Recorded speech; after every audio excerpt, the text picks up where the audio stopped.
Hello friends and fellow bakers, it's Chef Tom from chefinstructortom.com. Welcome back to the channel. I do appreciate you stopping by. Well, today we're making dinner rolls. Dinner rolls are a staple of every baker's repertoire.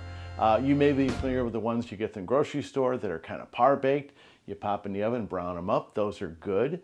Or you might like the ones from the fine dining restaurant, though those are harder and harder to find these days. We're going to make something closer and closer to that. I think you'll enjoy these a lot. Either way, they're really simple rolls and anyone can make them.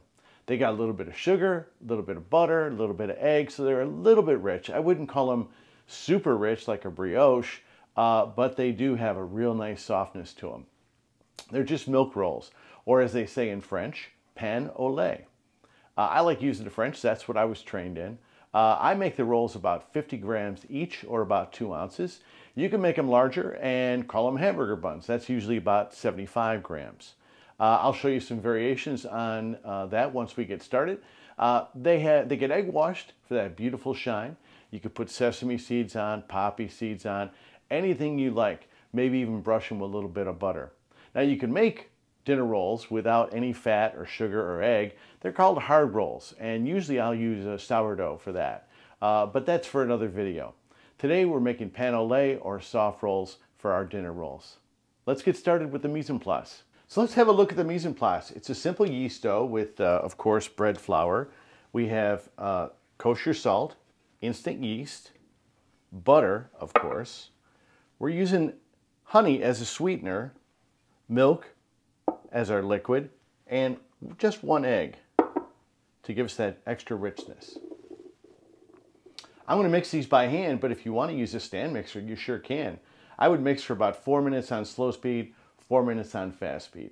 I find mixing them by hand is just as easy, and you end up with a slightly softer product. Plan on mixing one day and baking the next. If you don't have that much time, you could do them in one day. But I really have to say, they work much better if you do them overnight. Well, let's mix this dough using a stainless steel bowl and a nice sturdy rubber spatula. My yeast goes in, salt goes in, egg, the honey,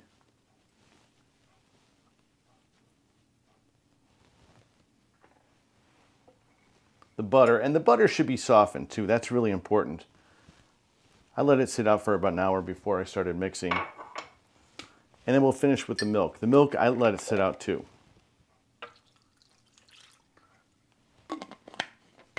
So you see everything goes in the bowl, and we're going to mix to a smooth, uniform dough.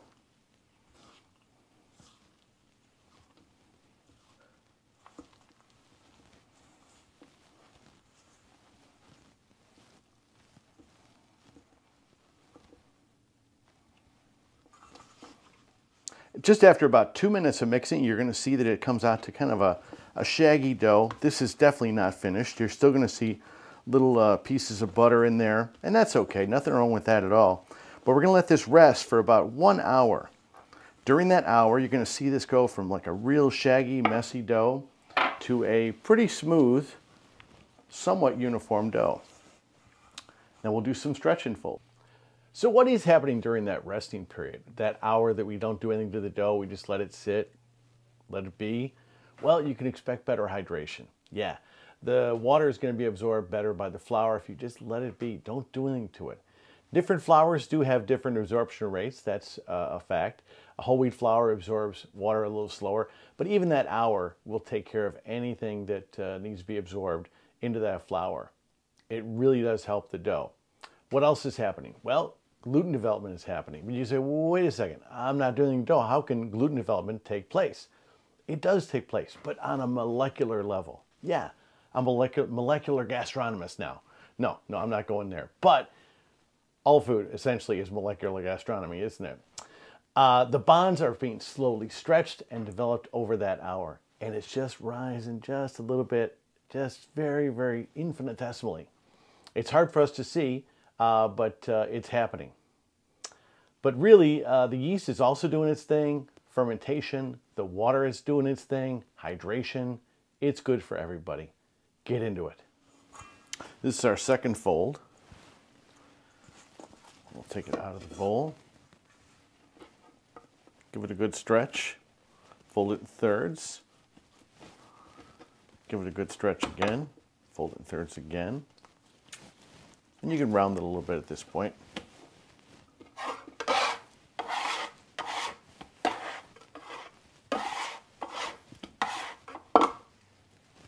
Put it back in the bowl and let it sit for another 20 minutes. Let's finish up the stretch and folds, and this will be our third stretch and fold. Notice the dough has gotten really nice and smooth on the outside, still a little bit ragged on the inside. Fold it in thirds again, and then third one more time. And you'll see the dough is relatively smooth now. I would say it's ready to go for its overnight fermentation. Get a Ziploc bag and put it in there. Doesn't have to be fancy. Then this goes in the fridge. Now this dough is ready for the refrigerator. We're going to leave it in there overnight, and what's going to happen is we're going to develop more flavor and texture. I'm going to do a quick tip on that in the near future. But you could bake it off in one day, but the flavor and texture far exceeds when you do it overnight. Let's throw it in the fridge.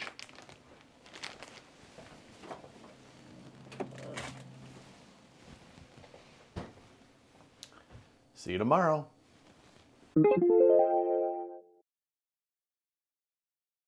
Okay, it's the next day. I'm going to take my dough out of the fridge now, and I'm going to let it rest for about an hour.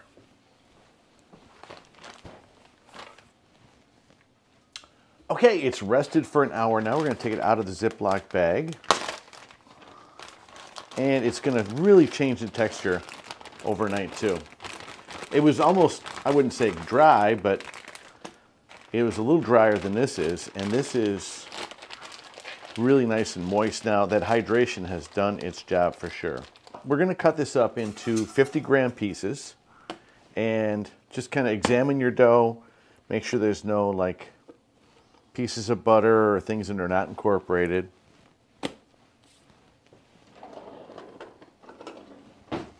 I like to cut the dough up into two little lines here. And like I said, 50 grams is going to be pretty much standard for most rolls.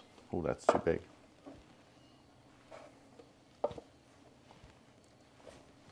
You can make bigger ones, you can make smaller ones, but 50 grams is pretty standard.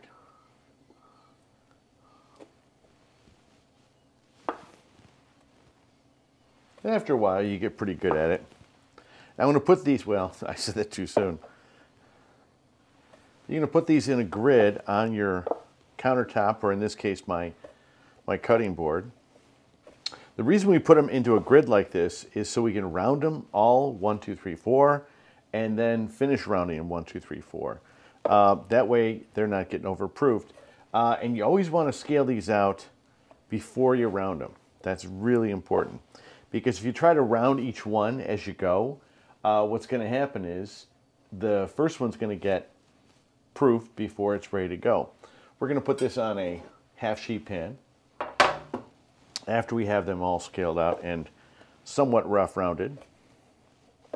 So as I mentioned, we're going to round these in place. We're going to go 1, 2, 3, 4, 5, 6, 7, 8, so on and so forth. And we can do these like so. That's 1 and 2. And I just call this rough rounding.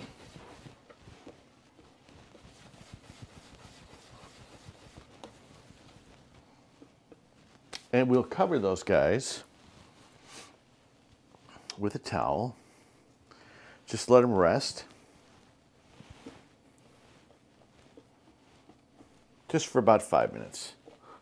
Then we'll come back and we'll finish the rounding. Now to finish rounding these so they're all nice and smooth, you're going to take the number 1 roll like so and round it. Notice my little finger and my thumb don't leave the table. These 4 fingers are knitted together really nice and tight, and I'm going very slowly now.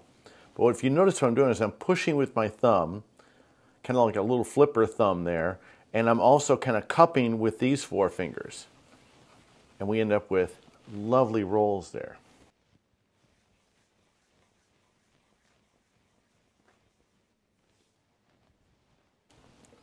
Let's do that again. Push with the thumb like a flipper to push it into the center, and cup with the 4 fingers. The thumb and little finger should never leave the table. After a while, you get better at doing both at the same time, and in no time at all, you're going to have perfectly round rolls.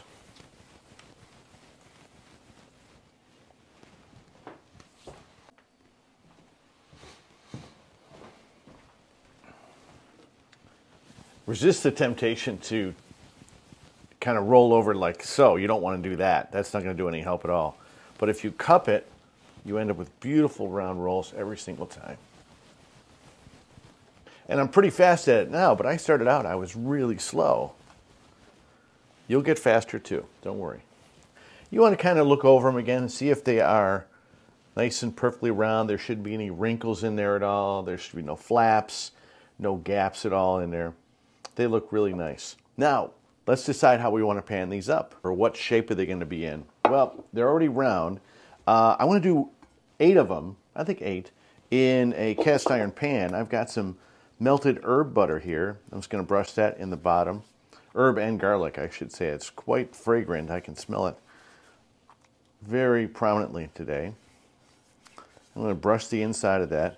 And you can always brush this on the outside when it comes out of the oven as well. Yeah, I think I missed a spot there.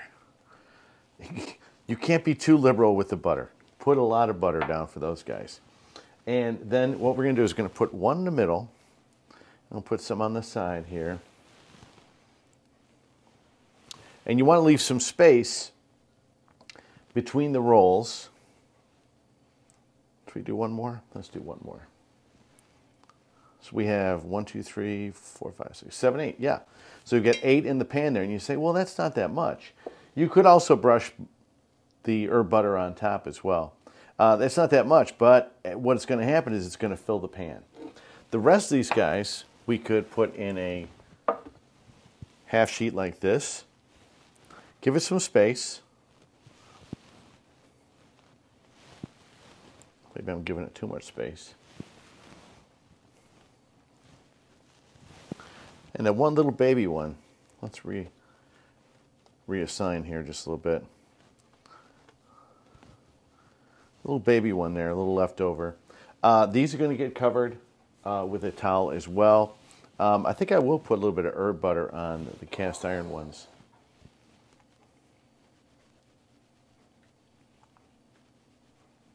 The egg wash, you'll need a stainless steel bowl, 1 egg for just those leftover rolls there, and a good stainless steel whisk.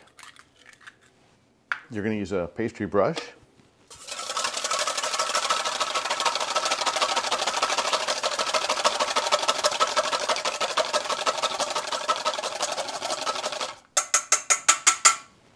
And I like to put it into a smaller container, usually something like this. And that way it's a little easier to brush onto the rolls themselves.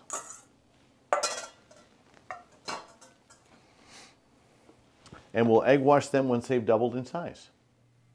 I have seen so many bakers make great dough and handle it well and go through all the steps and make terrific rolls, only to ruin them by not letting the dough proof enough. Yeah, proofing is really the most important step when we're finishing this bread up.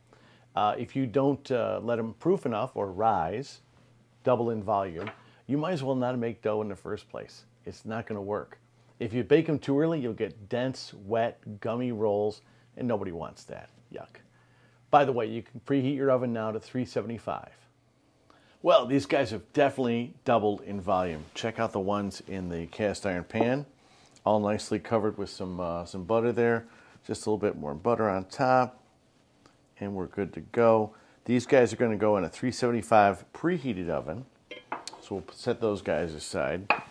And then these guys have doubled nicely as well. Check these out. Beautiful there. And this is going to get egg wash. And I'm just going to keep them plain. I want to show you the shine on these things. But the key thing here is that you can put anything you want on this, any kind of seeds. Usually sesame or poppy seed. But we're going to keep them plain for this one. Be sure to cover the whole roll. get up underneath it. Don't overdo it. And you might also get, take some of the egg wash of the brush off the brush as you dab it on. You don't want to overdo it. Just a little bit each time. And sometimes people will egg wash them twice, once before proofing, once after proofing. Both ways are good.